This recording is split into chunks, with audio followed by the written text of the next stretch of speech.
નમસ્કાર દર્શક મિત્રો, કૃષિ દર્શન કાર્યક્રમમાં આપનું હાર્દિક સ્વાગત છે. મિત્રો, કૃષિ અને પશુપાલન એ દેશના સર્વાંગીણ વિકાસમાં મહત્વનું ભાગીદાર છે. મિત્રો, આપ અમારો આ કાર્યક્રમ નિયમિત નિહાળો છો ત્યારે આપને જાણીને ખુશી થશે કે કૃષિ દર્શન કાર્યક્રમ એ દૂરદર્શનનો સૌપ્રથમ દેશનો પહેલો કાર્યક્રમ હતો અને તે વર્ષ 1966થી નિરંતર આપને કૃષિ અને પશુપાલન સંબંધિત માહિતી પૂરું પાડે છે. ત્યારે આપની સાથે અમને ગૌરવ એ પણ થાય છે કે દેશના કૃષિ ક્ષેત્ર અને ખેડૂતોના વિકાસમાં પ્રચાર પ્રસારના માધ્યમથી અમે આપની સાથે સતત જોડાયેલા છીએ. હવે વાત કરીએ આજના વિષયની. મિત્રો, પશુ જ્યારે ગાભણ થાય ત્યારે તેની વિશેષ કાળજી લેવી ખૂબ જ જરૂરી હોય છે. કુદરતી સંવર્ધન કે પછી કૃત્રિમ સંવર્ધન વગેરે જાણવું પણ ખૂબ જરૂરી છે. ત્યારે આ જ વિષય પર આજે આપણે ચર્ચા કરીશું, આપને માહિતી પ્રદાન કરીશું. ચર્ચામાં આજનો આપણો વિષય છે સગર્ભા પશુઓમાં લેવાની થતી કાળજી, અને આ વિષય પર માર્ગદર્શન પૂરું પાડશે ડૉક્ટર સંજય યુ પટેલ સાહેબ, કે જેઓ મદદનીશ પશુપાલન નિયામક ઘનિષ્ઠ પશુ સુધારણા યોજના મહેસાણા. ડૉક્ટર સંજય, આપનું ખૂબ ખૂબ સ્વાગત છે. નમસ્કાર. થેન્ક યુ સાહેબ. જ્યારે આ વિષય પર આપણે ચર્ચા કરવા જઈ રહ્યા છે તો સૌથી પહેલાં તો દર્શકોને આપણે એ માહિતી આપવી છે કે સગર્ભા પશુ એટલે શું, અને બીજું કે પશુઓમાં ગર્ભ ધારણ કરાવવા માટેની જે જુદી જુદી પદ્ધતિઓ પ્રચલિત છે એ કઈ કઈ? ચોક્કસ. સગર્ભા પશુ એટલે જે પશુએ ગર્ભ ધારણ કરેલ છે અથવા તો ગાભણ છે તેને આપણે સગર્ભા પશુ કહીએ છીએ. પશુપાલન વ્યવસાયમાં પશુનું સગર્ભા થવું ખૂબ જ અનિવાર્ય છે, કારણ કે જો પશુ સગર્ભા થાય તો જ પશુનું વિયાણ થતું હોય છે, અને પશુનું વિયાણ થાય તો જ આપણને દૂધ ઉત્પાદન મળે છે. અંગ્રેજીમાં એક કહેવત છે કે there is no production without reproduction, અર્થાત વિના પ્રજનન નહીં ઉત્પાદન. માટે પશુપાલન વ્યવસાયમાં પશુનું સગર્ભા અવસ્થા એ અનિવાર્ય અંગ છે. હવે આપણે પશુ સંવર્ધનની વાત કરીએ, એટલે કે સગર્ભાવસ્થા કઈ રીતે મેળવવી, તો તેના માટેની મુખ્ય બે પદ્ધતિ છે: કુદરતી સંવર્ધન અને કૃત્રિમ સંવર્ધન. કુદરતી સંવર્ધનની વાત કરીએ તો જ્યારે ગાય કે ભેંસ ગરમીમાં આવે અથવા તો હીટમાં આવે ત્યારે આપણે તેને સોડ કે પાડા પાસે લઈ જતા હોઈએ છીએ. આ પદ્ધતિને કુદરતી સંવર્ધન કહેવામાં આવે છે. અને કૃત્રિમ સંવર્ધનની વાત કરીએ તો આપણે ઉચ્ચ જનીનિક ગુણવત્તા ધરાવતા સોડ કે પાડા પાસેથી આપણે વીર્ય મેળવી તેમાં બફર સોલ્યુશન, કેટલીક એન્ટીબાયોટિક્સ તેમજ અન્ય પદાર્થ ઉમેરી તેને લિક્વિડ નાઇટ્રોજનમાં સ્ટોર કરવામાં આવે છે. અને જ્યારે ગાય કે ભેંસ ગરમીમાં આવે ત્યારે એઆઈ ગનની મદદથી ગાય કે ભેંસના ગર્ભાશયમાં ડોઝ મૂકવામાં આવે છે. આ પદ્ધતિને આપણે કૃત્રિમ સંવર્ધન કહીએ છીએ. બિલકુલ. એટલે કહી શકાય કે આ જે બે પદ્ધતિ છે તેના પર કામ થાય છે. એક જે વર્ષોથી પરંપરાગત ચાલી આવે છે, અને બીજું જે ઇન્જેક્શનના માધ્યમથી આપણે તેમાં સ્પર્મ ઇન્જેક્ટ કરીએ છીએ. અચ્છા, એક બાબત એ પણ છે કે આપણે કઈ રીતે જાણી શકીએ કે પશુ સગર્ભા છે કે પછી ગાભણ છે? એની જે બે પદ્ધતિની આપણે વાત કરીએ છીએ તો ઘણીવાર એમ પણ કહેવામાં આવે છે કે પરેક્ટલ પાલ્પેશનની પદ્ધતિ છે કે પછી અલ્ટ્રાસોનોગ્રાફી છે, એ શું છે? ચોક્કસ, હું જણાવીશ. આપણે પશુ સગર્ભા છે અથવા તો ગાભણ છે તપાસ કરવા માટેની બે પદ્ધતિ છે: પ્રત્યક્ષ પદ્ધતિ અને બીજી પરોક્ષ પદ્ધતિ. પ્રત્યક્ષ પદ્ધતિની વાત કરીએ તો તેમાં પરરેક્ટલ પાલ્પેશન અને અલ્ટ્રાસોનોગ્રાફી. પરરેક્ટલ પાલ્પેશન પદ્ધતિમાં પશુ બિદદાન કર્યાના 45 થી 60 દિવસ બાદ તેના ગુદા માર્ગમાં હાથ દ્વારા જનન અવયવોનું પાલ્પેશન કરી અને પશુ ગાભણ થયેલ છે તેનું નિદાન કરવામાં આવે છે. જ્યારે અલ્ટ્રાસોનોગ્રાફી પદ્ધતિમાં અલ્ટ્રાસોનોગ્રાફી મશીનની મદદથી બિદદાનના 26 દિવસ બાદ ગર્ભ નિદાન થઈ શકે છે. હવે પરોક્ષ પદ્ધતિની વાત કરીએ તો તેમાં પણ પ્રોજેસ્ટેરોન લેવલ એસ્ટિમેટ તેમજ પ્રેગ્નન્સી સ્પેસિફિક પ્રોટીન બીનો સમાવેશ થાય છે. જ્યારે પશુ કૃત્રિમ બિદદાન કરવામાં આવેલું હોય તેના 21 થી 24 દિવસ બાદ લોહી તેમજ દૂધમાં પ્રોજેસ્ટેરોન હોર્મોનની માત્રા માપવામાં આવે છે, અને તેમાં થયેલા વધારાના આધારે આપણને ખ્યાલ આવી જાય છે કે આપણું પશુ ગર્ભ ધારણ કરેલ છે અથવા ગાભણ છે. બિલકુલ સાહેબ. જે આપણે બે પદ્ધતિની આપે વાત કરીએ એમાં બીજી પદ્ધતિ છે અલ્ટ્રાસોનોગ્રાફી. હવે મનુષ્યમાં તો આપણને ખ્યાલ છે કે ભાઈ સોનોગ્રાફી છે ને એ માટે નજીકના સેન્ટર પાસે જવું પડે, પણ જ્યારે પશુઓની વાત કરીએ છીએ અને મોટે ભાગે આપણે તો જાણીએ છીએ કે ગ્રામીણ વિસ્તારમાં હોય તો એના માટે નજીકના કેન્દ્ર કે સેન્ટર ક્યાં હોય, ક્યાં લઈ જવા પડે? અને બીજું કે દરેક જ્યારે ગાભણ હોય એને આવી રીતે લઈ જવામાં આવે? 100% ખૂબ જ સાચી વાત છે, કારણ કે આ જે અલ્ટ્રાસોનોગ્રાફી પદ્ધતિ છે ફિલ્ડ લેવલે ઉપયોગી નથી, કારણ કે જિલ્લા લેવલે વિવિધલક્ષી પશુ ચિકિત્સાલય હોય ત્યાં જ આ સુવિધા ઉપલબ્ધ હોય છે. આથી આપણા પશુપાલક મિત્રો માટે પરરેક્ટલ પાલ્પેશન ખૂબ જ જૂની, જાણીતી અને સૌથી વધુ સરળ અને ઉપયોગી છે. તેમજ તે ઓછામાં ઓછી ખર્ચની કિંમતે આપણે આપણા ગર્ભનું પશુપાલન નિદાન કરાવી શકે છે. બિલકુલ. સાહેબ, એવું ખરું કે ઘણીવાર ગાય છે કે ભેંસ છે એ જુદા જુદા અવાજ કાઢે અથવા તો આપણને લાગે કે કંઈક એનું બિહેવિયર બદલાયું છે, તો જે પરંપરાગત રીતે જે લોકો પશુપાલન કરે છે એમને ખ્યાલ આવી જાય કે ગાભણ થઈ? કઈ રીતે ખબર પડે? પશુપાલનમાં આપણે ગર્ભ નિદાન માટેની આ પદ્ધતિઓની વાત કરી, એ સિવાય પશુ જ્યારે ગર્ભ ધારણ કરે છે તેના શરીરમાં થતા ફેરફારના આધારે કેટલાક લક્ષણો બતાવતું હોય છે. જો પશુપાલક એ લક્ષણોથી માહિતગાર હોય તો ચોક્કસ આપણને ખ્યાલ આવી જાય છે કે આપણું પશુ ગાભણ છે. ઉદાહરણ તરીકે વાત કરું તો ગાય કે ભેંસ 20થી 21 દિવસ આસપાસ ગરમીમાં આવતી હોય છે. જો તે ગાભણ ના થાય તો બીજા 20 કે 21 દિવસે ફરી રિપીટ થતું હોય, પરંતુ જો તે પશુ ગર્ભ ધારણ કરી લે તો ફેર ગરમીમાં આવવાનું બંધ થઈ જાય છે. આથી આપણને ખ્યાલ આવી જાય છે કે આપણું પશુ ગાભણ છે. બીજું, જેમ ગર્ભધારણ સમય આગળ વધતો જાય તેમ પશુના વજનમાં વધારો થતો જાય છે. ત્યારબાદ ઘણી વખત 4 કે 5 વર્ષના જે વાછરડી કે પાડી જે પ્રથમ વખત ગર્ભ ધારણ કરતી હોય તેના 4 કે 5 માસ થયા હોય તો તેના ઉવાળું એટલે કે બાવલામાં વિકાસ થાય છે, તેના ઓચરની લંબાઈ વધતી જણાય છે, તેમજ તેના ઓચળો છૂટા પડતા હોય છે, જેના આધારે પણ પશુ માલિકને ખ્યાલ આવી જાય છે કે મારું પશુ ગાભણ છે. એડવાન્સ પ્રેગ્નન્સીમાં ઘણી વખત પેશાબ માર્ગની બંને બાજુ એટલે કે યોનિ માર્ગના આજુબાજુની માંસપેશીઓમાં ઢીલાશ પડતી જણાય છે અને બાવલામાં ખીરાનો ભરાવો થાય છે, જેના આધારે પણ પશુ માલિકને ખ્યાલ આવી જાય છે કે મારું પશુ ગાભણ છે. પરંતુ દર્શક મિત્રોને આજના સમયે એ બાબત જણાવવા માગીશ કે ઘણી વખત એવું થતું હોય કે આપણે આજે પશુને બિદદાન કરાવ્યું, 21 દિવસ પછી ગરમીમાં ના આવ્યું તો એનો મતલબ કે એ સમજી લેશે કે પશુ ગાભણ છે. પરંતુ ઘણી વખત ગર્ભાશયમાં ચેપ થઈ ગયો એટલે કે પાયોમેટ્રાની બીમારી થઈ ગઈ હોય, ઘણી વખત બીજ છૂટું પડતી જે ગ્રંથિ છે એટલે કે ઓરી છે તેના ઉપર મસો થઈ ગયો હોય તો પણ પશુ ગરમીમાં આવતું નથી. અને આવા સમયે પશુપાલક જો તે ચિહ્નોના આધારે રાહ જોઈને બેસી રહે તો 8-9 મહિના તેને વ્યર્થ જાય છે અને આપણું પશુપાલન નફાકારક રહીને તેના પાછળનો તે આર્થિક નુકસાન ઘણું બધું જાય છે. આથી દર્શક મિત્રોને મારી એ સલાહ છે કે જ્યારે પશુને બિદદાન કરવામાં આવ્યું હોય અને 21 દિવસે ગરમીમાં ના આવે તો 45 થી 60 દિવસ બાદ પર રેક્ટલ પાલ્પેશન પદ્ધતિની મદદથી ગર્ભ નિદાન કરાવી દેવું જોઈએ.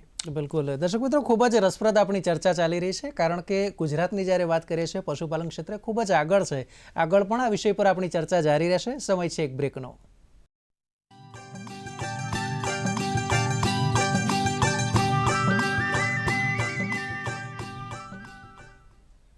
તો બ્રેક બાદ ફરી એકવાર આપનું સ્વાગત છે. આપ નિહાળી રહ્યા છો કૃષિ દર્શન કાર્યક્રમ. દર્શક મિત્રો, આપણો વિષય છે સગર્ભા પશુઓમાં લેવાની થતી કાળજી વિશે. ડૉક્ટર સંજય પટેલ આપણને માર્ગદર્શન આપી રહ્યા છે. સાહેબ, બ્રેક પહેલાં જે પ્રમાણે આપણે વાત કરી, હવે પ્રશ્ન એ થાય કે ગર્ભાવસ્થાનો સમયગાળો કેટલો? કારણ કે ગાય છે, ભેંસ છે, બકરી છે, ઘેટાં છે, દરેકના અલગ અલગ હશે. ગુજરાતમાં સામાન્ય રીતે ગાય ભેંસનો સમયગાળો કેટલો? ચોક્કસ. પશુ વર્ગમાં ગર્ભધારણનો સમયગાળો દરેક પશુ જાતિ પ્રમાણે અલગ અલગ હોય છે. દાખલા તરીકે ગાયની વાત કરીએ તો ગાય વર્ગમાં 9 માસ 9 દિવસ છે, ભેંસમાં 10 માસ 10 દિવસ, શીપ એન્ડ ગોટ એટલે કે ઘેટા બકરામાં 145 થી 150 દિવસ છે. સૌથી વધુ ગર્ભધારણની વાત કરીએ સમય તો આપણો હાથીમાં જોવા મળે છે, તેમાં 20 થી 22 માસ જેટલો વધુ સમય છે. અને ઓછા સમયગાળાની વાત કરીએ તો માઉસ એટલે કે ઉંદરમાં 19 થી 21 દિવસનો સમય છે. આમ દરેક પશુ અલગ અલગ ગર્ભધારણ સમય છે. બરાબર છે. એટલે ગાય અને ભેંસની વાત કરીએ તો લગભગ ભેંસ 1 મહિનો વધારે સમય લે છે અને બકરી તો લગભગ 145 દિવસનો સમયગાળો છે. અચ્છા સાહેબ, એ પણ જણાવો કે મનુષ્યમાં તો આપણે જાણીએ છીએ કે જ્યારે જે તે મહિલા સગર્ભા હોય ત્યારે આપણે વિશેષ કાળજી લઈએ છીએ, વધારાનો ખોરાક પણ આપીએ છીએ જેથી એનું પોષણ વધે અને આવનાર બાળકમાં પોષણ થાય. શું પશુઓમાં પણ આવું હોય? ચોક્કસ. પશુપાલન વ્યવસાયમાં પશુ પોષણ એટલે કે પશુના ખોરાકનું ખૂબ જ મહત્ત્વ છે. પશુપાલનના કુલ વ્યવસાયના ખર્ચમાંથી 70 થી 75% ખર્ચ પશુ પોષણ પાછળ થતો હોય છે. આથી જો પશુપાલક મિત્રો આ બાબતે વધુ માહિતગાર હોય તો તેના ખર્ચમાં ઘટાડો કરી આપણા પશુપાલન વ્યવસાયને નફાકારક બનાવી શકતા હોય છે. હવે આપણે સગર્ભા પશુની વાત કરીએ તો સગર્ભા પશુમાં કેવો ખોરાક આપવો જોઈએ? શરીરના વજનના 2 થી 2.5% મુજબ કઠોળ અને ધાન્ય વર્ગનો લીલો ચારો 1:2ના પ્રમાણમાં, કઠોળ વર્ગના ચારાના વજનની રીતે વાત કરીએ તો 4 થી 5 કિલોગ્રામ, જેમાં રજકો, બરસીમ, ચોળા, ગુવાર વગેરે આપી શકીએ. ધાન્ય વર્ગના લીલા ચારાની વાત કરીએ તો તેમાં બાજરા, જુવાર, મકાઈ, ઓટ વગેરે આપી શકીએ અને તેને વજનની દ્રષ્ટિએ વાત કરીએ તો 10 થી 15 કિલોગ્રામ આસપાસ લીલો ચારો આપવાનો થતો હોય છે. જ્યારે સૂકા ચારાની વાત કરીએ તો પશુ ખાઈ શકે એટલો સૂકો ચારો આપવો જોઈએ, પરંતુ મોટાભાગે પશુ 4 થી 5 કિલો આસપાસ સામાન્ય વજનના ખાઈ શકતા હોય છે. આપણે સૂકો ચારો, લીલો ચારો આપતા હોઈએ. તે ઉપરાંત પણ પશુને શરીરના નિભાવ માટે આપણે સમતોલ પશુ આહાર એટલે કે દાણ આપવું અનિવાર્ય છે.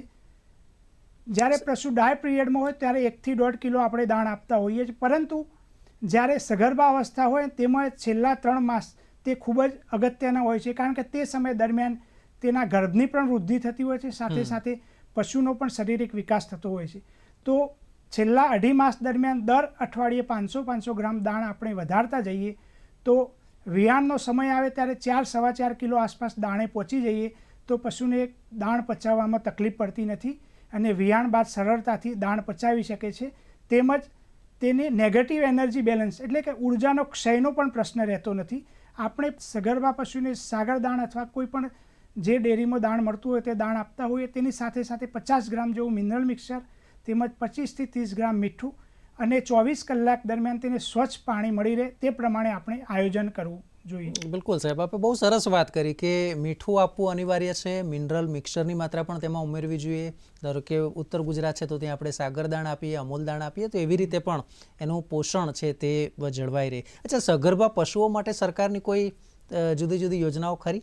ચોક્કસ. સગર્ભા પશુઓ માટે સરકારશ્રી તરફથી સામાન્ય પશુ પાલકો માટે ગાભણ પશુ ખાણદાણ સહાય યોજના તેમજ અનુસૂચિત જાતિના પશુપાલકો માટે ગાભણ પશુ ખાણદાણ સહાય યોજના અમલીકરણ હેઠળ છે.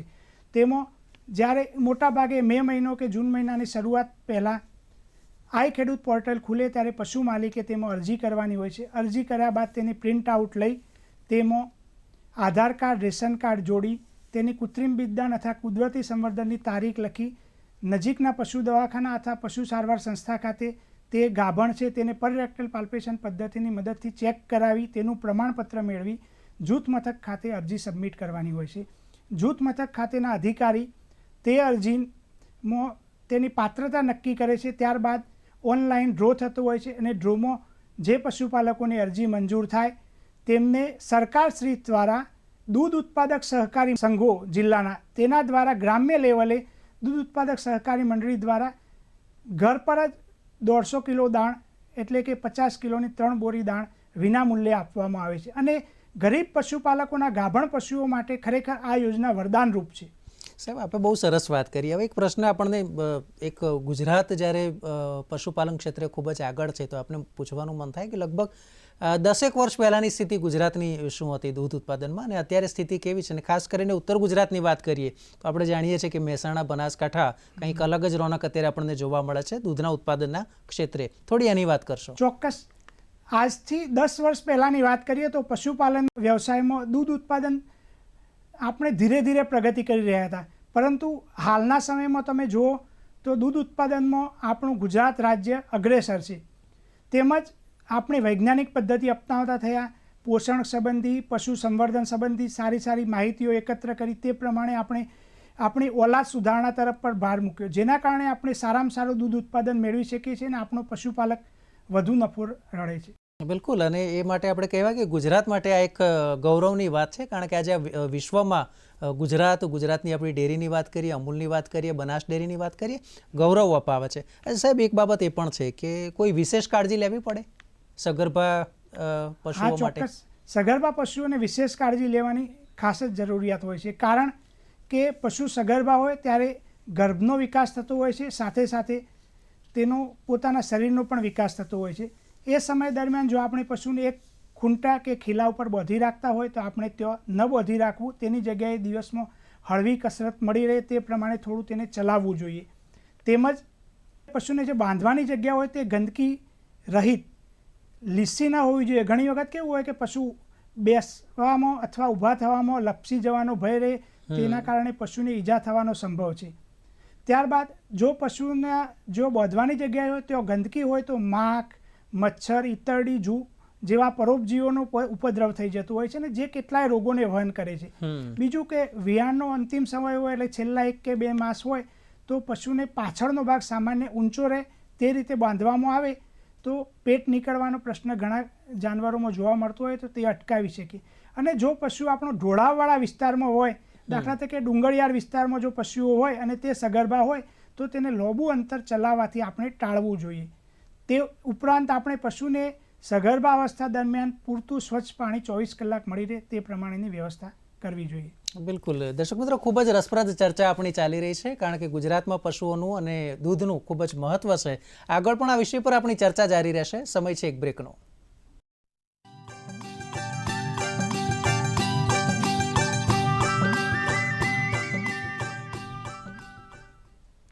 તો બ્રેક બાદ આપનું સ્વાગત છે. દર્શક મિત્રો, આપ નિહાળી રહ્યા છો કૃષિ દર્શન. આજનો આપણો વિષય છે સગર્ભા પશુઓમાં લેવાની થતી કાળજી. ડૉક્ટર સંજય પટેલ આપણને માર્ગદર્શન આપી રહ્યા છે. સાહેબ, સગર્ભા પશુઓમાં મિનરલ મિક્સરનું સવિશેષ મહત્વ જણાવવામાં આવ્યું છે, થોડી આની વાત કરશો? ચોક્કસ. આપણે જેમ આગળ વાત કરી કે સગર્ભા પશુને આપણે સાગરદાણ કે કોઈ પણ જાતનું સુમિશ્રિત પશુઆહાર આપતા હોઈએ તો તેની સાથે મિનરલ મિક્સચર ઉમેરવું જોઈએ. આપણે કોઈ પણ પ્રશ્ન થાય તો એના 3 વસ્તુઓ સ્વીકારવાની હોય છે. કોઈ કામ કરીએ તો શા માટે કરીએ, what to do, why to do, how to do. એટલે મિનરલ મિક્સચર આપવું તો શા માટે આપવું, કેવી રીતે આપવું, તેના શું ફાયદા છે. સગર્ભા પશુને ગર્ભના વિકાસની સાથે સાથે પશુની તંદુરસ્તી જળવાઈ રહે, રોગ પ્રતિકારક શક્તિમાં વધારો થાય, વિયાણ બાદ મહત્તમ દૂધ ઉત્પાદન મળે, તેમજ વિયાણ બાદ પણ તેની પ્રજનન ક્ષમતા જળવાઈ રહે તે માટે આપણે પશુને મિનરલ મિક્સચર આપવું જોઈએ. હવે મિનરલ મિક્સચરની વાત કરીએ તો મિનરલ્સમાં calcium, phosphorus, manganese, iron, cobalt, zinc, copper જેવા ઘણા બધા મિનરલ મિક્સ કરેલા હોય છે. દરેકનો અલગ અલગ રોલ છે, તેનું ખૂબ જ મહત્ત્વ છે. હવે કેલ્શિયમની વાત કરીએ તો હાડકાના બંધારણમાં અનિવાર્ય છે, દૂધ ઉત્પાદનમાં તેમજ બાવલાના વિકાસ માટે ઉપયોગી છે, તેમજ ચેતાતંત્રની સારી રીતે કાર્યક્ષમતા માટે પણ કેલ્શિયમ અનિવાર્ય છે. ફોસ્ફરસ દૂધ ઉત્પાદન માટે અનિવાર્ય છે, હાડકાના બંધારણમાં તેમજ શક્તિ સંચય માટે જરૂરી છે. આયર્ન, કોપર, કોબાલ્ટ રોગ પ્રતિકારક શક્તિ માટે અનિવાર્ય છે. મેંગેનીઝ, ફોસ્ફરસ તે પશુમાં શક્તિ સંચય માટે અનિવાર્ય છે. આપણે જે મિનરલ મિક્સચર આપતા હોઈએ છીએ તેમાં મોટે ભાગે વિટામિન્સ એડ કરેલા હોય છે. વિટામિન ઘણી ઓછી માત્રામાં, પરંતુ પશુઓને તેની પણ અનિવાર્યતા હોય છે.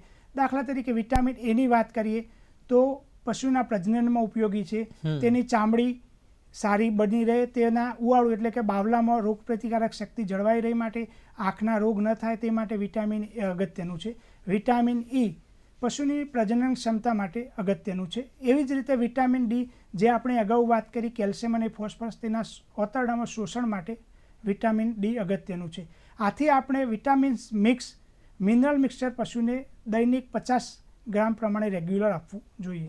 એટલે સાહેબ, હું તો માનું છું કે જ્યારે આ પ્રમાણે નિયમિત આપવામાં આવે તો એક તંદુરસ્ત એ જે આપણે કહેવાય કે વાછરડું હોય કે પાડી હોય, પરંતુ એ તંદુરસ્ત પેદા થશે અને આગળ જતાં એની પણ સારામાં સારી પ્રોડક્ટિવિટીનો લાભ મળશે. અચ્છા સાહેબ, ઘણીવાર એવું પણ માનવામાં આવે છે કે જ્યારે જે તે પશુ છે એ સગર્ભા હોય તો પછી એનું દૂધ ના કાઢવું જોઈએ, અથવા તો પછી ક્યાં સુધી કાઢવું જોઈએ? ચોક્કસ, બહુ સારો પ્રશ્ન છે. કારણ કે પશુપાલન વ્યવસાયમાં વસુકેલા દિવસો એટલે કે ડ્રાય પીરિયડ ખૂબ જ અગત્યનો છે. જો પશુને રેગ્યુલર આપણે મિલ્કિંગ કરવામાં આવે વિયાણ સમય સુધી તો બીજા વેતરમાં દૂધ ઉત્પાદન ઘટી જવાનો પ્રશ્ન રહે છે. એની કેપેસિટી પ્રમાણે દૂધ ઉત્પાદન મેળવી શકતા નથી.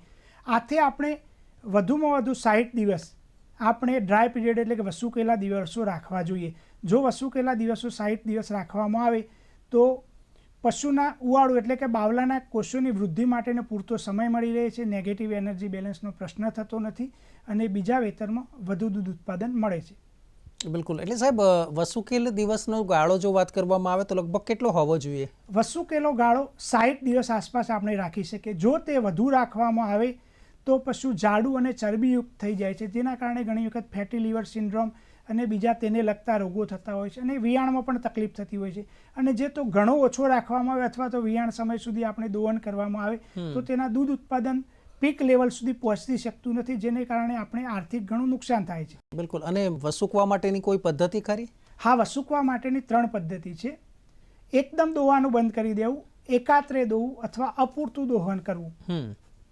ઓકે, એટલે આ રીતે આપણે એને વસૂકી શકાય છે. અને સગર્ભા પશુને વિયાણના સમયે કોઈ વિશેષ કાળજી? સગર્ભા પશુને વિયાણ સમયે આપણે કાળજી લેવી એ ખૂબ જ જરૂરી છે. હવે તેની વાત કરીએ તો વિયાણનો સમય નજીક આવ્યો એટલે મોટાભાગે 15 દિવસ આસપાસ બાકી હોય તો આપણે સગર્ભા પશુને વિયાણ પેનમાં એટલે કે વિયાણ ઘરમાં લઈ જવા જોઈએ. પરંતુ પશુને વિયાણ ઘરમાં લઈ જતા પહેલાં આપણે તે વિયાણઘરને સ્વચ્છ પાણીથી સાફ કરી કોરું કર્યા બાદ જંતુનાશક દવાઓનો છંટકાવ વળી કળી ચૂનાથી ધોળી તેના ઉપર પરાળનું 1 ફૂટ જેટલું પડ કરવું એટલે કે બેડિંગ મટીરિયલ પાથરવું જોઈએ. ત્યારબાદ સોજના સમયે પશુને વિયાણઘરમાં લઈ જવું જોઈએ. અને વિયાણઘરમાં વિયાણના 3 થી 4 દિવસ બાકી હોય તો રેગ્યુલર 24 કલાક વિયાણઘરમાં જ રાખવું જોઈએ. હવે જે વિયાણઘરમાં છે ત્યાં એક જ ગાય કે ભેંસ અથવા તો મહત્તમ 2 કે ગાય ભેંસ જ બાંધવા જોઈએ. તેમજ એ વિયાણઘરમાં લાઇટની વ્યવસ્થા 24 કલાક મળી રહેવી જોઈએ. બિલકુલ. એટલે સાહેબ જે વિયાણઘર આપ કહો છો એટલે આપણે સામાન્ય ભાષામાં કહી શકાય કે પ્રસૂતિ ગૃહ? યસ, ચોક્કસ પ્રસૂતિ ગૃહ કહી શકાય આપણે. અને તેમાં કેવું હોય કે પશુ જ્યારે વિયાણની એકદમ નજીક આવે ત્યારે આપણે દિવસમાં 24 કલાક દરમિયાન 2 થી 3 કલાકે આપણે પશુની ભાળ રહેવી જોઈએ, ધ્યાન રાખવું જોઈએ. જેના કારણે ઘણી વખત આપણી હાજરી વખત જો વિયાણ થાય તો ઘણી વખત ઘણા પ્રશ્નો સર્જાતા હોય છે. વિયાણનો સમય નજીક આવે ત્યારે તેના યોનિ માર્ગની આસપાસની માંસપેશીઓ ઢીલી પડતી જણાય છે. તેમાંથી ચિકાસ પડતું પ્રવાહી નીકળતું હોય છે. ત્યારબાદ પશુ વારે ઘડીએ ઉઠબેસ કરતું જણાય. એટલે આ બધા એના ચિહ્નો છે? હા, ચોક્કસ, આ બધા ચિહ્નો છે. ઓકે. તો અને અંતમાં દર્શક મિત્રોને સંદેશ, ખાસ કરીને જ્યારે પશુપાલન ક્ષેત્રે ગુજરાત આટલું આગળ છે તો દર્શકોને શું કહેશો, તમારો સંદેશો? પશુપાલક મિત્રોને હું એટલું કહીશ કે પશુપાલન વ્યવસાયમાં સગર્ભા પશુ હોવું એ ખૂબ જ અનિવાર્ય છે. જે મેં તમને આગળ કહ્યું કેમ જો પશુ સગર્ભા હોય તો અને તો જ વિયાણ થાય છે, અને વિયાણ થાય તો જ આપણને વધુ દૂધ ઉત્પાદન મળે છે. આથી આપણે સગર્ભા પશુની યોગ્ય માવજત કરીએ, તેને સમતોલ પશુ આહાર આપી આપણા પશુપાલન વ્યવસાયને નફાકારક બનાવી રાષ્ટ્રના વિકાસમાં યોગદાન આપીએ. બસ યોગ્ય. તો બિલકુલ પટેલ સાહેબ, આપનો ખૂબ ખૂબ આભાર. આજે આપણે જે માર્ગદર્શન પૂરું પાડ્યું દર્શકોને, ખૂબ ખૂબ આભાર. Thank you very much. તો દર્શક મિત્રો, મને આશા છે કે આજનો આ કાર્યક્રમ આપને પણ ખૂબ જ રસપ્રદ લાગ્યો હશે. ઘણી બાબતો એવી છે કે જે પશુપાલક મિત્રોને ખૂબ જ ઉપયોગી નીવડશે જ્યારે તેમનું જે પશુ છે તે સગર્ભા થાય છે ત્યારે. આવા જ માહિતીસભર કાર્યક્રમ માટે આપ જોતા રહો ડીડી ગિરનાર. નમસ્કાર.